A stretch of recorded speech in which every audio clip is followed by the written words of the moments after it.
ہماری انشاءاللہ تعالی اس عشرے کی جو سیریز ہے اس کو تھوڑا سا دیکھ لیتی ہیں۔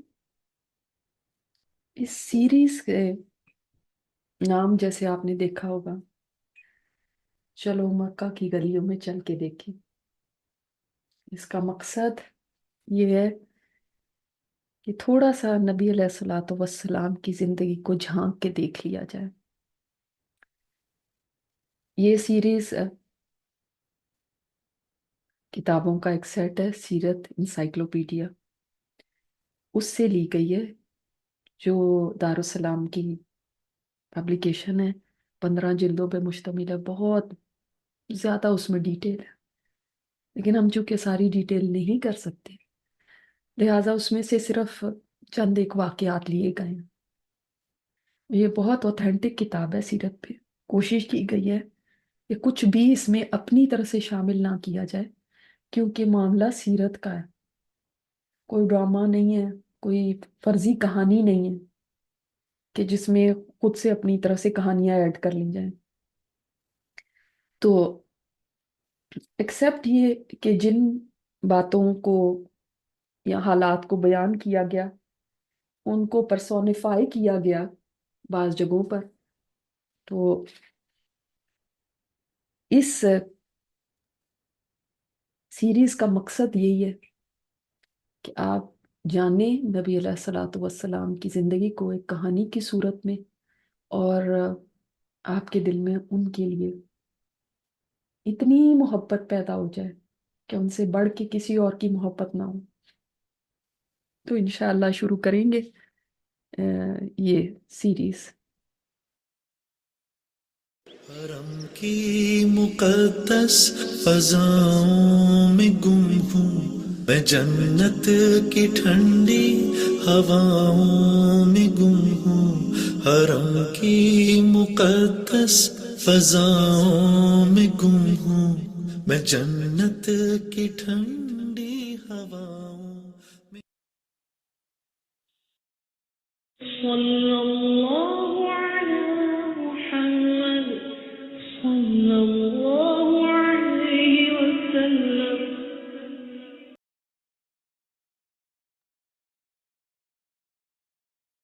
چلو مکہ کی گلیوں میں چل کر دیکھیں۔ آج میرے لیے زندگی کا سب سے حسین دن تھا کہ میرے رب نے میری دعا سن لی، اور میری وہ خواہش جو برسوں سے دل میں تھی کہ کاش ایسا کبھی ہوتا کہ میں 1400 سال پہلے کے دور میں پیدا ہو چکی ہوتی، اور کاش میں ان لوگوں میں سے ہوتی جو میرے نبی کے ارد گرد تھے۔ کاش مجھے بھی وہ ماحول ملتا، مجھے بھی وہ زمانہ ملتا۔ میں اس زمانے میں پیدا تو نہ ہو سکی، اس لیے کہ اللہ تعالیٰ نے خود میرے نبی کے ساتھی چنے تھے۔ مگر آج جس چیز پر میں خوش ہوں وہ یہ کہ میرے رب نے میری یہ خواہش پوری کر دی کہ میں اس زمانے میں جھانک کے دیکھ سکوں اور محسوس کر سکوں اس دور کو، اس زمانے کو، ان جگہوں کو جن میں کبھی میرے نبی صلی اللہ علیہ وسلم تھے۔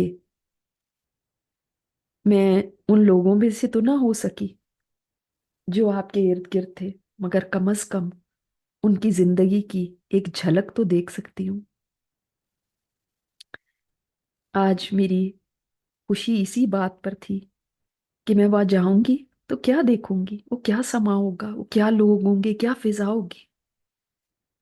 میرے ساتھ میرے رب نے ایک گائیڈ بھی بھیج دیا جو مجھے سوال کرنے پہ بتائے گا جوابات۔ گائیڈ آ چکا تھا اور میں جانے کے لیے تیار تھی۔ اس نے مجھے آنکھیں بند کرنے کو کہا۔ میں نے کچھ دیر کے لیے آنکھیں بند کی، اور جب کھولی تو میرے ارد گرد تپتی دھوپ تھی، دور دور تک ایک صحرا تھا۔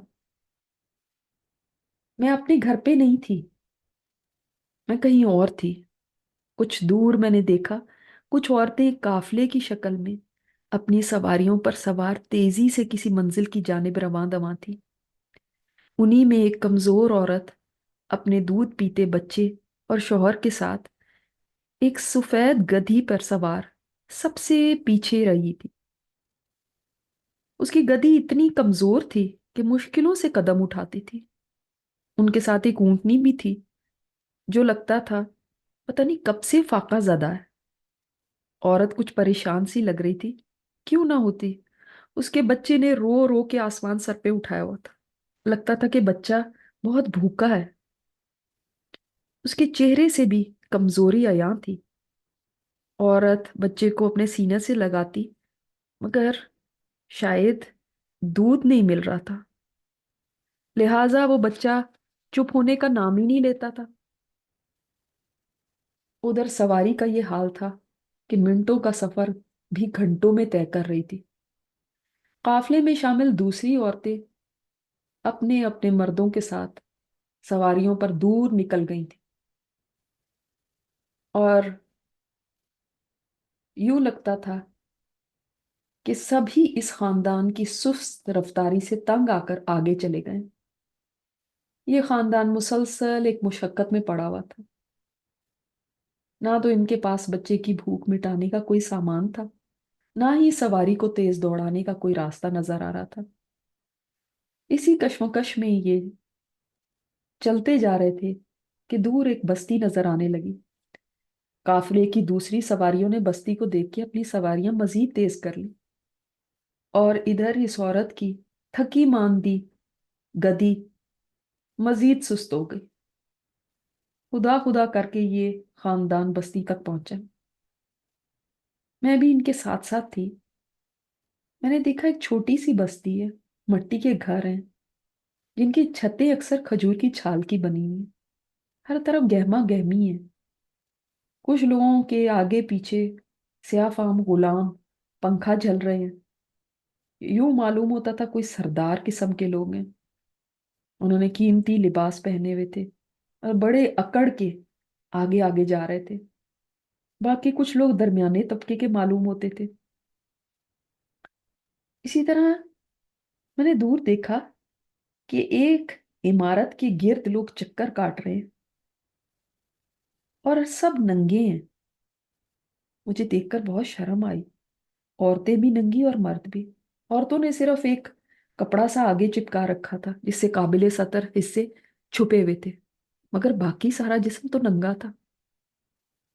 یہ کیا حال بنایا ہوا انہوں نے؟ میں نے گائیڈ سے پوچھا، یہ کیا جگہ ہے؟ اس نے کہا یہ کعبہ ہے۔ میں حیرت زدہ ہو گئی، کعبہ؟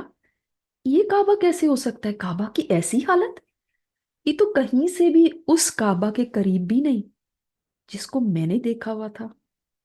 کالے رنگ کے ریشمی غلاف کے ساتھ سونے کی تاروں سے لکھی قرآنی آیات سے سجا ہوا کعبہ کہاں، اور کہاں یہ کعبہ؟ اس پر بھی غلاف تھا، مگر شاید ان لوگوں کے نزدیک یہی کوئی قیمتی کپڑا ہوگا۔ جو غلاف اس پر پڑا ہوا تھا یہ سیاہ نہیں تھا، سفید تھا، ریشمی نہیں تھا، بلکہ کوئی مصر کا کپڑا معلوم ہو رہا تھا۔ کعبہ بھی ویسا تو نہیں تھا۔ حتیم کی جگہ پر بھی دیوار تھی۔ یہ اسکوائر کعبہ نہیں تھا، لمبا سا تھا، اور اس کے دونوں طرف دروازے تھے۔ ایک طرف سے لوگ جا رہے تھے، دوسری طرف سے نکل رہے تھے، اور دروازہ بھی زمین کے ساتھ لگا ہوا تھا۔ میں نے کبھی سوچا نہیں تھا کہ کعبہ ایسا بھی ہو سکتا ہے۔ اس کے چاروں طرف بت پڑے ہوئے تھے، کوئی بڑا بت کوئی چھوٹا۔ لوگ آ کے اپنے اپنے بتوں کے سامنے چڑھاوے چڑھا رہے تھے، کوئی قربانی کر رہا تھا ان کے آگے۔ ان بتوں کی بہت ہی نحوست تھی۔ کعبے کی حالت بھی خستہ لگ رہی تھی۔ صرف اتنا اونچا تھا کہ ایک آدمی کے قد سے تھوڑا سا اونچا، تقریباً 9 ہاتھ تک ہوگا، اور اوپر چھت بھی نہیں تھی۔ دیواریں بھی بوسیدہ ہو رہی تھی۔ یہ وہ کعبہ نہیں تھا جیسا میں اپنے زمانے میں دیکھتی رہی ہوں۔ میں کعبے کو دیکھنے میں مگن تھی، اتنے میں مجھے خیال آیا کہ وہ خاندان کہاں گیا۔ میں دوڑی دیکھا تو وہ عورت ایک جگہ کھڑی اپنے قافلے والوں کی عورتوں سے باتیں کر رہی تھی۔ عورت کی گود میں ہر عورت کی گود میں ایک بچہ تھا، اور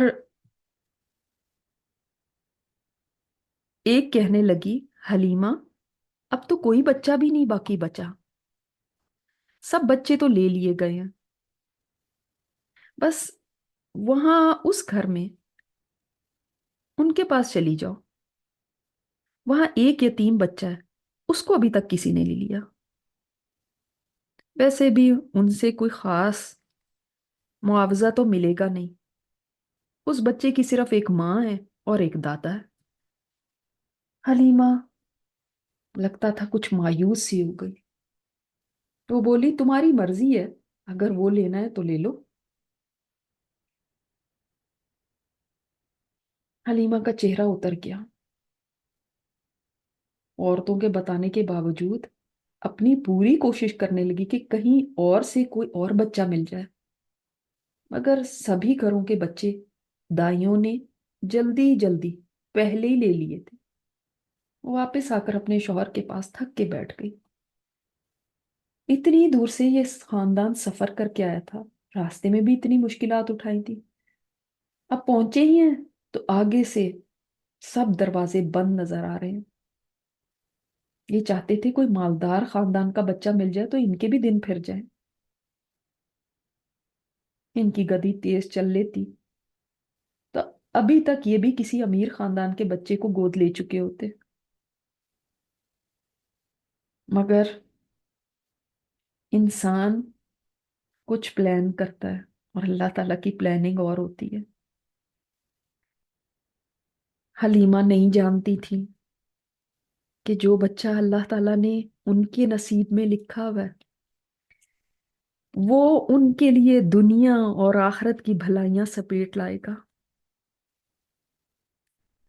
ان کے تو نصیب کھل جائیں گے، ان کا نام قیامت تک باقی رہے گا، جب جب عاشقان رسول اپنے رسول کی سیرت لکھتے رہیں گے اور پڑھتے رہیں گے تو ان کو یاد کرتے رہیں گے۔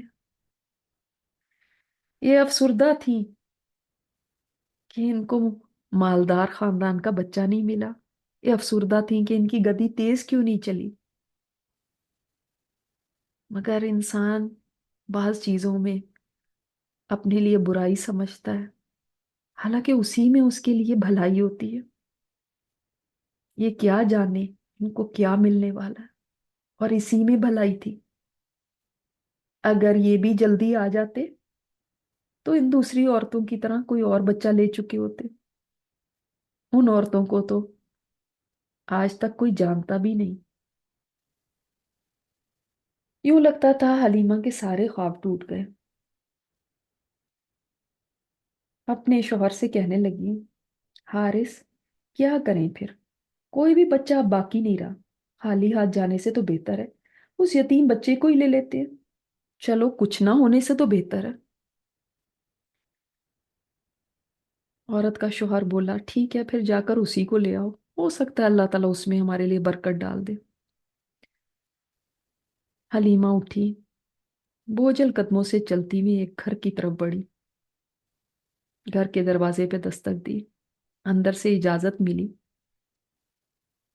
سامنے ایک نہایت معزز خاتون کھڑی تھی، شرافت اور بزرگی ان کے چہرے سے ٹپک رہی تھی۔ ان کے قریب ہی ایک دودھ پیتا معصوم بچہ لیٹا ہوا تھا۔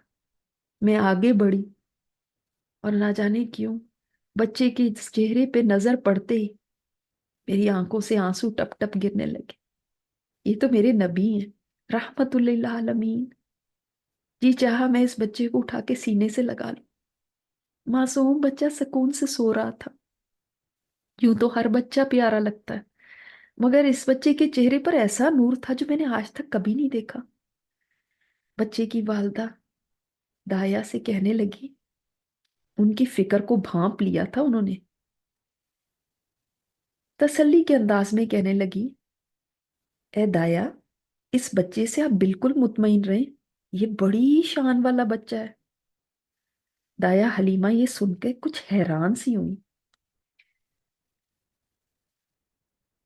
بچے کی والدہ نے کہا اس کی پیدائش سے پہلے مجھے خواب آیا تھا کہ اس کا نام احمد رکھوں، اور اس کے دادا نے اس کا نام محمد رکھا ہے۔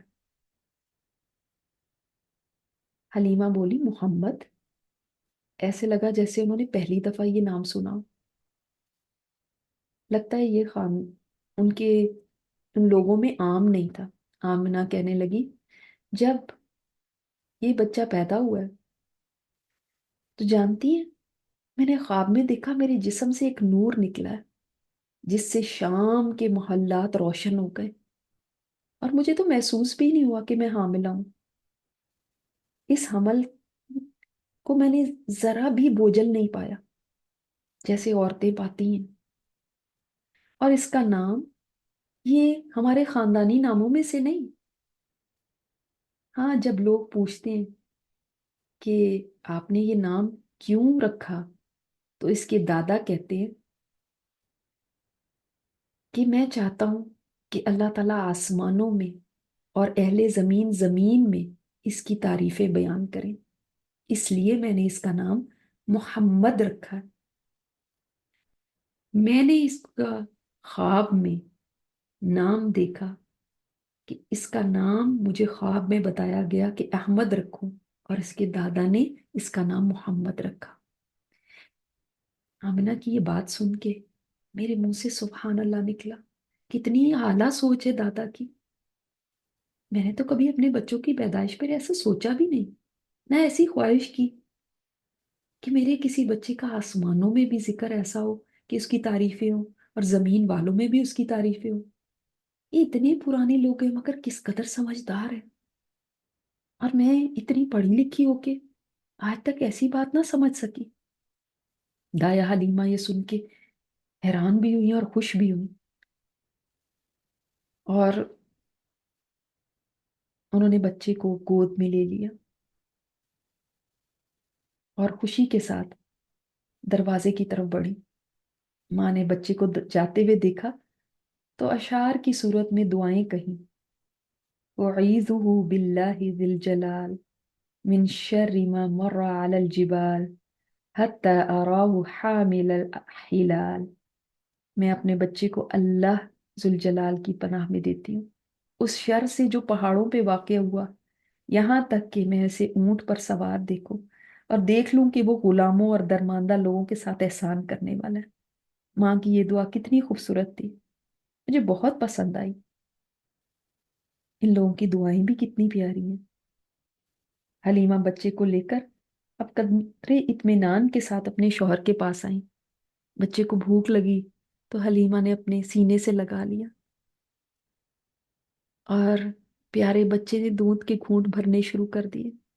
وہی حلیمہ جن کا اپنا بچہ مکہ کے سفر میں دودھ نہ ہونے کی وجہ سے بلبلاتا رہا تھا، اب دائی حلیمہ کا سینہ دودھ سے اتنا بھر گیا کہ نئے آنے والے مہمان نے بھی پیا، اور ان کے اپنے بچے نے بھی پیٹ بھر کے پیا۔ پھر دونوں معصوم بچے سکون سے سو گئے، اور حلیمہ اور ان کے شوہر حارث نے بھی سکھ کا سانس لیا۔ نہ جانے کتنی راتوں سے اپنے بچے کے رونے کی وجہ سے ان کو نیند نصیب نہیں ہوئی تھی۔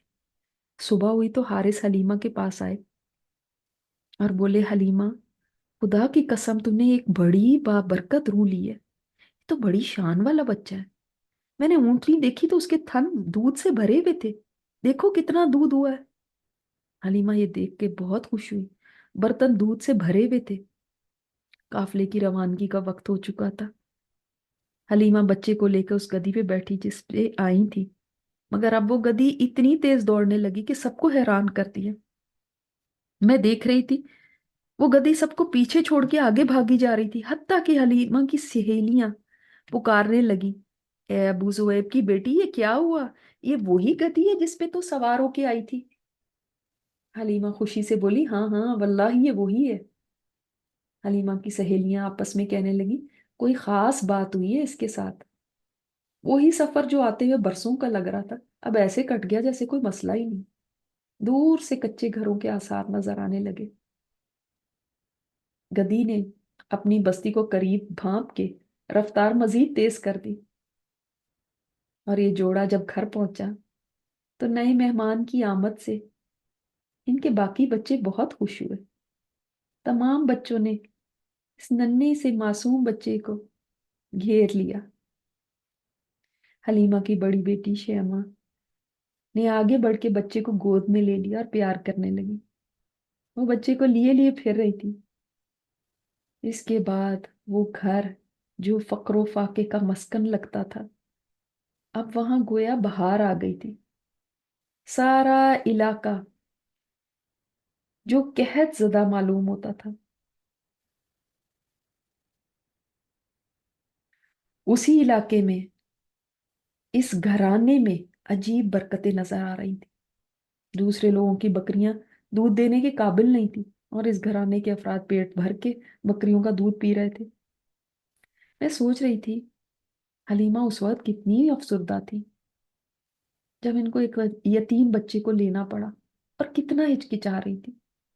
آج اسی بچے کی وجہ سے کتنی برکتیں سمیٹ رہی ہیں۔ واقعی اللہ تعالیٰ کا ہر فیصلہ بندے کے حق میں اچھا ہی ہوتا ہے۔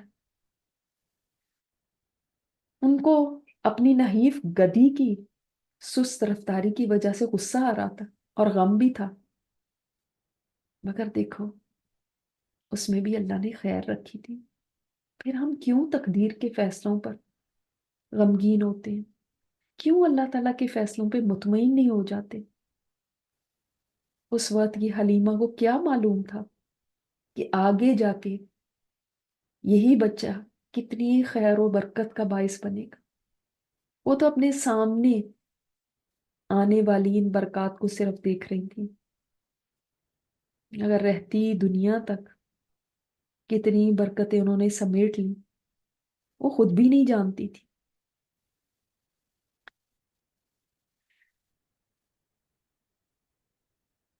میں نے کچھ دیر کے لیے آنکھیں بند کی اور پھر کھولی تو حلیمہ کی آواز میرے کانوں میں پڑی۔ سین بدل چکا تھا۔ حلیمہ کی گود میں ایک 2 ڈھائی سال کا بہت ہی پیارا بچہ، دل مو لینے والی صورت، ایسی جس کو دیکھ کے پیار آئے۔ حلیمہ بچے کی ماں سے کہہ رہی تھی، نہیں آپ مان جائیں نا، صرف کچھ عرصے کی تو بات ہے، محمد کچھ مضبوط بھی ہو جائے گا، اور ویسے بھی مکہ میں وبائیں پھیلی ہوئی ہیں اور مجھے ڈر ہے کہ بچہ کہیں بیمار نہ پڑ جائے۔ آمنہ کچھ تذبذب میں تھی، یوں لگتا تھا کہ وہ بھی بچے کو اپنے سے مزید جدا نہیں رہنے دینا چاہتی، مگر حلیمہ کے مسلسل اصرار پہ وہ مان گئی اور حلیمہ بچے کو لے کے خوشی خوشی وہاں سے باہر نکلی۔ میں نے کچھ دیر کے لیے آنکھیں بند کی، جب کھولی تو دیکھا آمنہ سخت بیمار ہیں۔ ان کی عمر کچھ 30 سال کے قریب لگ رہی تھی۔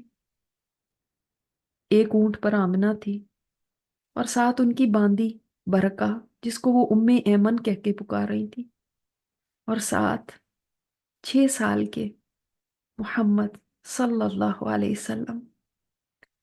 آمنہ کی طبیعت زیادہ خراب ہوگی تو ایک جگہ پہ سواریوں کو روکنا پڑا۔ باندی نے بچے کو تسلی دینے کی کوشش کی، مگر صورتحال تو تیزی سے بگڑ رہی تھی، کوئی تسلی کام نہیں آ رہی تھی۔ پھر اس ننھے سے بچے کے سامنے اس کی والدہ نے دم توڑ دیا۔ ام ایمن نے سسکیاں لیتے ہوئے بچے کو سینے سے لگا لیا، ایسے جیسے ایک ماں بچے کو پیار کرتی ہے۔ اس چھوٹے سے بچے کے دل پہ کیا گزر رہی ہوگی؟ میرا دل بھر آیا۔ پہلے باپ نہیں، اب شفیق ماں بھی سفر کے دوران ہی فوت ہو گئی۔ نہ گھر قریب ہے، نہ کوئی پیارا یہاں ہے، ایک باندی کے سوا تو کوئی دیکھنے والا بھی نہیں۔ بچے کی سسکیاں میرا دل کاٹ رہی تھی۔ بھری دنیا میں یہ بچہ اکیلا رہ گیا، نہ اس کا کوئی بہن بھائی اور نہ ہی ماں باپ۔ ام ایمن بڑی سمجھدار لڑکی تھی، بڑے پیار سے بچے کے آنسو پونچھ رہی تھی اور تسلی دیے جا رہی تھی۔ میں نے دیکھا یہ بچہ کتنا مختلف ہے دوسرے بچوں سے، نہ کوئی واویلا، نہ چیخو پکار، حالانکہ ایک بہت بڑا صدمہ ٹوٹا تھا۔ اتنا مہذب بچہ، عام بچوں سے بالکل مختلف۔ پھر میں نے دیکھا ایمن ان کو لے کر روانہ ہو گئی۔ ان کے سامنے ان کی والدہ کو دفنا دیا گیا تھا۔ اب جب یہ بچہ یہاں سے روانہ ہو رہا ہے تو ان کے پاس دنیاوی طور پر کوئی سہارا نہیں۔ انہوں نے اپنے باپ کو تو دیکھا ہی نہیں، ماں بھی چلی گئی اتنی چھوٹی عمر میں، اتنا کچھ۔ واقعی جو اللہ کے پیارے بندے ہوتے ہیں ان پہ کتنی بڑی آزمائشیں آتی۔ میں سوچ میں پڑ گئی، کتنی مشکلات، کوئی ناز و نام اٹھانے والا نہیں۔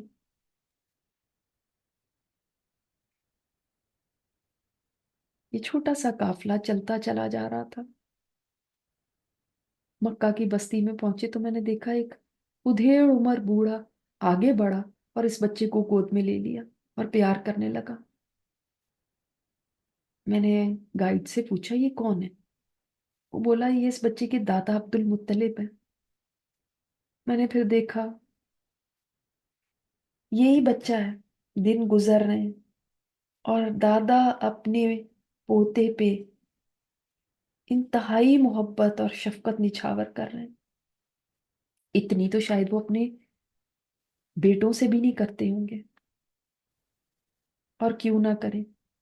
یہ بچہ تھا ہی بہت منفرد، نہ کوئی ضد کرنا، نہ کسی سے لڑائی جھگڑا، نہ ہی کوئی نازیبا الفاظ منہ سے نکالتے۔ حالانکہ ان کی تربیت کرنے والے والدین کا سایہ تو سر پہ تھا ہی نہیں، نہ ہر وقت کوئی کھیل کود کے موڈ میں ہونا۔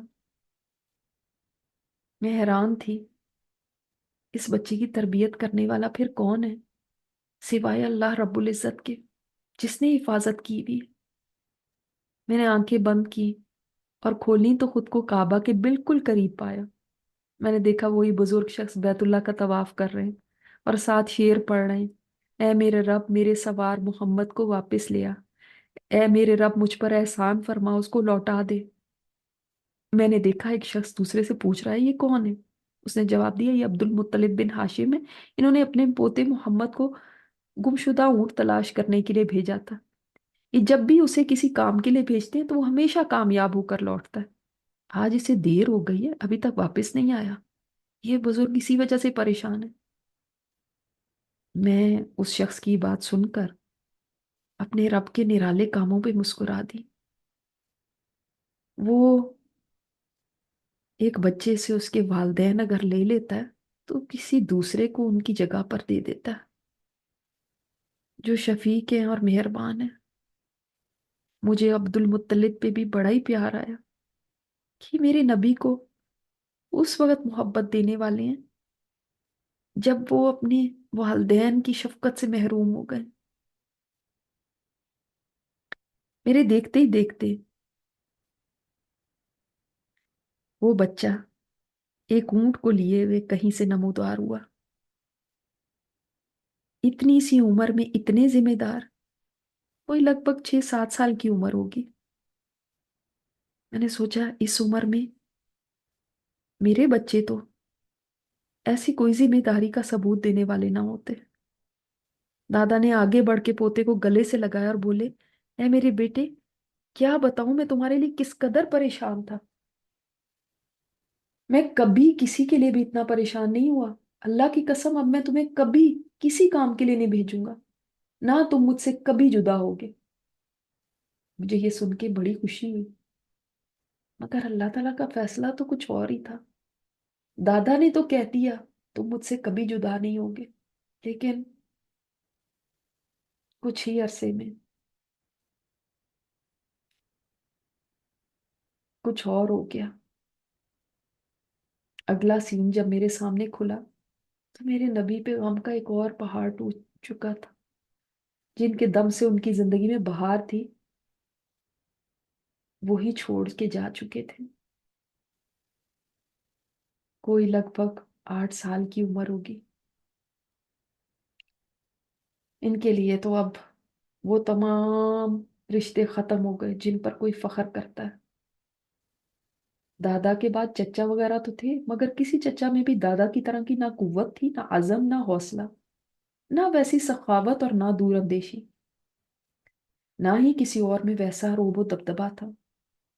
ہاں، میں نے یہ ضرور دیکھا کہ عبد المطلب نے جب سانسیں اکھڑنے لگی تو اپنے بیٹے ابو طالب کو بلا کے آخری وصیت کے طور پر کہنے لگے، میرے اس پوتے کا تم نے خیال رکھنا ہے، اب تمہارے اوپر ان کی ذمہ داری ہے.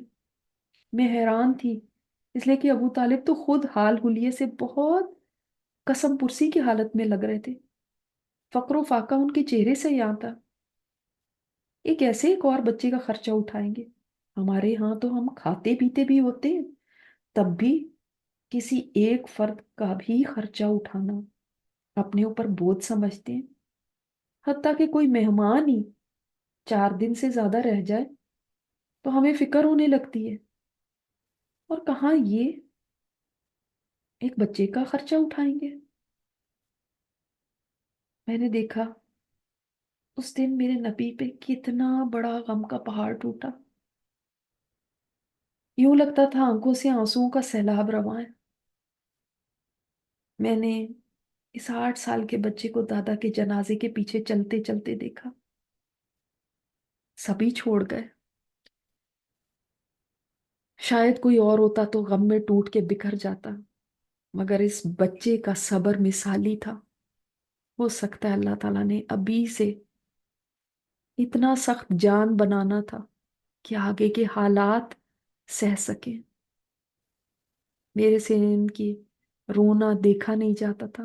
دل کرتا تھا تسلی دوں، آنسو پونچھ دوں اور کہہ دوں آپ کو کیا پتا آپ کے ایک غم پر کتنے ہی لوگ اپنی جانیں نچھاور کرنے کو تیار ہوں گے. آپ نہ روئیں، آپ کا ایک ایک آنسو میرے دل کو چھلنی کر رہا تھا. میں آپ کے لیے کیا کروں. آج کی سیریز یہاں تک مکمل ہوتی ہے انشاءاللہ تعالی. کل جب ملیں گے تو آگے دیکھیں گے کہ کیا ہوتا ہے.